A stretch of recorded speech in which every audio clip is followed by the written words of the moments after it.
നിയമസഭാ തെരഞ്ഞെടുപ്പ് മുന്നിൽ കണ്ടുള്ള തന്ത്രങ്ങൾക്ക് രൂപം നൽകാൻ കേന്ദ്രമന്ത്രി അമിത്ഷാ എത്തുകയാണ്. തമിഴ്നാട്ടിലും കേരളത്തിലും അടക്കമുള്ള സംസ്ഥാനങ്ങളിൽ അദ്ദേഹത്തിൻ്റെ സന്ദർശനമുണ്ട്. ഇപ്പോൾ അദ്ദേഹം തമിഴ്നാട്ടിൽ എത്തിക്കഴിഞ്ഞിരിക്കുന്നു. BJP സംസ്ഥാന അധ്യക്ഷൻ നയിനാർ നാഗേന്ദ്രൻ നേതൃത്വം നൽകിയ സംസ്ഥാന യാത്രയുടെ സമാപനത്തിൽ അമിത്ഷാ പങ്കെടുക്കും. പുതുക്കോട്ടയിലാണ് യാത്രയുടെ സമാപനം.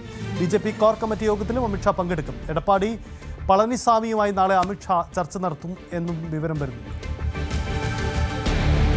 കാർത്തിക് നമുക്കൊപ്പം ചേരുന്നുണ്ട്. കാർത്തിക്, വളരെ പ്രധാനപ്പെട്ട സന്ദർശന പരിപാടികളാണ്, പ്രത്യേകിച്ച് BJPയുടെ പ്രചരണ തന്ത്രങ്ങളാണ്.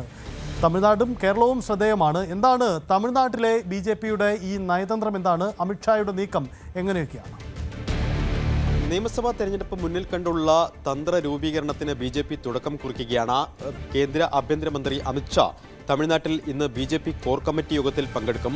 NDA വിപുലീകരണം അടക്കമുള്ള കാര്യങ്ങളാണ് ചർച്ചകളിൽ നിറയുന്നത്. സ്വാഭാവികമായും പല ഘട്ടങ്ങളിലും മുന്നണി വിപുലീകരണം അടക്കമുള്ള കാര്യങ്ങളെക്കുറിച്ച് സൂചന നൽകിയിരുന്നു. പക്ഷേ തെരഞ്ഞെടുപ്പ് അടുത്ത ഘട്ടത്തിൽ ഇക്കാര്യങ്ങളിലൊക്കെ ഒരു വ്യക്തത വരുത്തുന്നതിൻ്റെ അതിൻ്റെ ഒരു ചർച്ചകൾക്ക് തുടക്കം കുറിക്കാൻ കൂടിയാണ് അമിത്ഷാ എത്തുന്നത് എന്നതാണ് ഏറ്റവും ശ്രദ്ധേയം. BJP സംസ്ഥാന അധ്യക്ഷൻ നയിനാർ നാഗേന്ദ്രൻ നയിക്കുന്ന യാത്രയുടെ സമാപനത്തിൽ അദ്ദേഹം പങ്കെടുക്കും. അതോടൊപ്പം തന്നെ പൊങ്കലുമായി ബന്ധപ്പെട്ട പാർട്ടി സംഘടിപ്പിച്ച പരിപാടിയിലും അദ്ദേഹം ഭാഗമാകും. അത്തരത്തിൽ തമിഴ്നാട് രാഷ്ട്രീയത്തിൽ ശ്രദ്ധ കേന്ദ്രീകരിക്കുകയാണ് അമിത്ഷാ എന്നതാണ് ഏറ്റവും ശ്രദ്ധേയം. നേരത്തെ തന്നെ പല ഘട്ടങ്ങളിൽ മുന്നണി വിപുലീകരണം അടക്കമുള്ളവ ആലോചിച്ചിരുന്നു.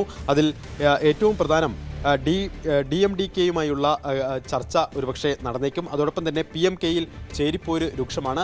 ഈ ചേരിപ്പോര് പരിഹരിക്കുന്നതടക്കമുള്ള ചർച്ചകൾക്ക് അതിനുള്ള സാധ്യതകളടക്കം ഒരുപക്ഷെ അമിത്ഷാ തമിഴ്നാട്ടിലെ BJP നേതൃത്വവുമായി സംസാരിക്കും. നാളെ AIADMK ജനറൽ സെക്രട്ടറി എടപ്പാടി പളനിസ്വാമിയുമായും അദ്ദേഹം ചർച്ചകൾ നടത്തും. സ്വാഭാവികമായും BJPക്കുള്ളിലും ചില അസ്വാരസ്യങ്ങൾ നിലനിന്നിരുന്നു. അണ്ണാമലൈ അടക്കമുള്ളവർ ഇപ്പോൾ സജീവമായി രംഗത്തില്ല. ആ ഘട്ടത്തിൽ തെരഞ്ഞെടുപ്പ് മുന്നിൽ കണ്ട് പാർട്ടിയെ സജ്ജമാക്കുക, ഒപ്പം മുന്നണിയെ ശക്തിപ്പെടുത്തുക, ഈ ലക്ഷ്യത്തോടു കൂടിയാണ് അമിത്ഷായുടെ തമിഴ്നാട് സന്ദർശനം. ഇന്ന് വൈകിട്ട് യാത്രയുടെ സമാപനത്തിൽ അദ്ദേഹം പങ്കെടുക്കും. അതോടൊപ്പം തന്നെ അതിനുശേഷം കോർ കമ്മിറ്റിയിലും തുടർന്ന് NDA വിപുലീകരണം അടക്കമുള്ള കാര്യങ്ങളിലെ നിർണായക ചർച്ചകൾ നടത്തും. തമിഴ്നാട്ടിലെ രാഷ്ട്രീയ സാഹചര്യം കഴിഞ്ഞ നിയമസഭാ തെരഞ്ഞെടുപ്പിൽ നിന്ന് വ്യത്യസ്തമാണ്. TVK എന്നൊരു പുതിയ പാർട്ടി കൂടി വരുന്നു. അത്തരത്തിൽ ഒരു ത്രികോണ മത്സരത്തിന് കളമൊരുങ്ങുമ്പോൾ NDA വിപുലീകരണം അടക്കമുള്ളവ പ്രധാനപ്പെട്ടതാണ്. സ്വാഭാവികമായും AIADMKയുടെ ഒരു സഖ്യകക്ഷി എന്ന നിലയിലാണ് BJPയുടെ റോൾ എങ്കിൽ കൂടിയും അവിടെ ഒരു BJP നേതൃത്വം നൽകിക്കൊണ്ടുള്ള ലീഡ് റോഡുകൾ മുന്നണിക്ക് ആവശ്യമായി അതിന് നേതൃത്വം നൽകേണ്ടതുണ്ട്. അതിൽ കൂടി കണക്കാക്കിയാണ് അമിത്ഷാ എത്തുന്നത് എന്നതാണ് ഏറ്റവും ശ്രദ്ധേയം.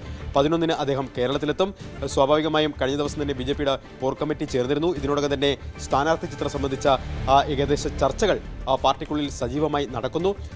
നേരത്തെ തന്നെ നമ്മൾ പല മണ്ഡലങ്ങളിലെയും സ്ഥാനാർത്ഥിത്വം ഉറപ്പിച്ചവരുടെ പേരുവിവരങ്ങൾ പുറത്തുവിട്ടിരുന്നു. കേരളത്തിലും സമാനമായ ചർച്ചകൾക്ക് ആണ് അദ്ദേഹം എത്തുന്നത് എന്നത് ഏറെ ശ്രദ്ധേയമാണ്. തദ്ദേശ തെരഞ്ഞെടുപ്പിൽ തിരുവനന്തപുരം നഗരസഭയിൽ വലിയ വിജയമാണ് BJP നേടിയത്. സ്വാഭാവികമായും BJPയുടെ ജനപ്രതിനിധികളെ അഭിസംബോധനയിൽ സംസാരിക്കും. അതോടൊപ്പം തന്നെ വരുന്ന നിയമസഭാ തെരഞ്ഞെടുപ്പ് തന്ത്രങ്ങൾക്ക് കൂടി അദ്ദേഹം രൂപം നൽകുന്ന പ്രവർത്തനങ്ങൾ അദ്ദേഹത്തിൻ്റെ ഭാഗത്ത് നിന്ന് ഉണ്ടാകും. എന്തായാലും ദക്ഷിണേന്ത്യ കേന്ദ്രീകരിച്ച് വരുന്ന നിയമസഭാ തെരഞ്ഞെടുപ്പുകൾ ലക്ഷ്യം വെച്ചുകൊണ്ട് ഉള്ള ആ നീക്കങ്ങൾ BJP സജീവമാക്കിയിരിക്കുന്നു. അതിൻ്റെ അതിൻ്റെ നേതൃത്വം നൽകാൻ അമിത്ഷാ ദക്ഷിണേന്ത്യയിലേക്ക് കൂടുതൽ സജീവമാകുന്നു എന്ന് വേണം വിലയിരുത്താൻ.